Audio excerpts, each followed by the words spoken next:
Welcome back. We're having another one of David's Science Experiment. So David, what are we doing today? Yes, Charles, I'm glad to be back with you for our second science experiment. And today we're going to be making what we call oobleck, or some wintertime oobleck, to put a little bit of a winter twist on it. Since we kind of had a little bit of a mild winter, this might be a fun science experiment to get the kids doing at home. Now, where does this word oobleck come from? So it's a fun word to say, as we all know. Oobleck. It actually came from one of Dr. Seuss's book. The late Dr. Seuss wrote a book, and it details like the word oobleck in there. So that's where it kind of comes from. So we only need a few different materials for this. It's not that big of a list. It's pretty kid-friendly and safe. So the materials that we're going to need are going to be some cornstarch and some water for us here. So we need about a 2-to-1 ratio in order for this to really work here.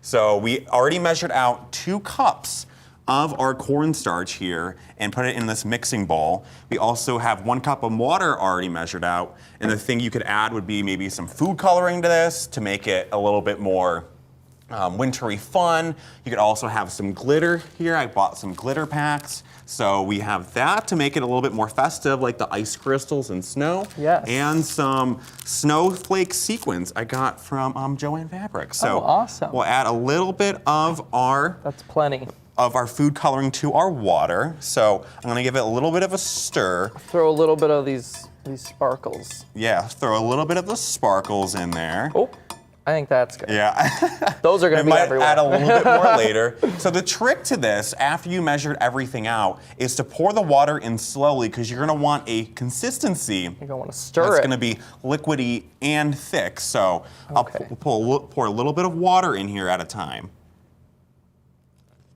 There we go. And it should be, when you're doing this, it should be a little bit hard to stir. Oh, you're putting me to work. Yeah, I know, I'm putting you to work.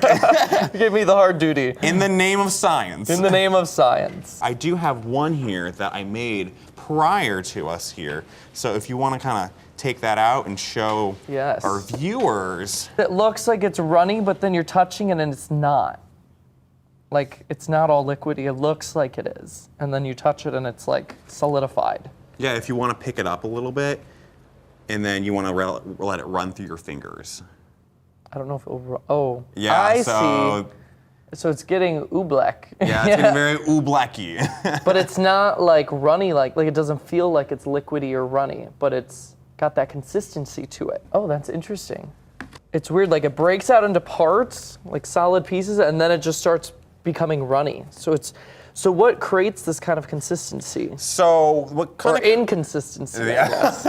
So what kind of creates this consistency is that this is kind of known as a Newtonian liquid here. And what a Newtonian liquid means is that we need to define a few terms first. We need to define what really makes up the flow of the fluid, which would be the viscosity. And the viscosity is basically just the flow of the fluid, how thick or thin the fluid actually is. And Sir Isaac Newton came up with the fluid flow, and it's kind of named after him. So a Newtonian fluid actually would mean that anything like pop or water, that's something that basically water or air that has the same thickness throughout, or same viscosity.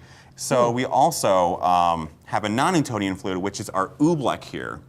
That non-Newtonian fluid, its viscosity is going to change whether you add more stress to it or not. So once you add less stress, it turns into a liquid here, like in Charles's hand. And then when I grab it, it turns solid. Right. So the more stress you add to it, is that see, it's like solid now. Yeah. The more. And then I just let it go, and it liquefies. So the more stress you add to it, it will turn into a solid. So yeah. So that's something also we call shear thickening, is that once you add more force or more stress to that fluid, it'll turn into a solid then. And once you add kind of less, in this instance, in this non-Newtonian fluid, it turns into a liquid. Oh, this is great. Yeah, so you definitely can add some glitter into this, some snowflake sequins for us here. So that's make it more winter-like, but that's just a little bit of science here to do during the wintertime months. Wow. So you can add a little bit of some snowflakes to it, mix it in. There we go. Just to make up for the lack of snowfall we've seen back in December and the mild winter. Wow. That's so cool how the consistency is like it's solid and then you let it sit and then it slides through your fingers. Wow. This is cool. Great job, David. Yeah. Thanks.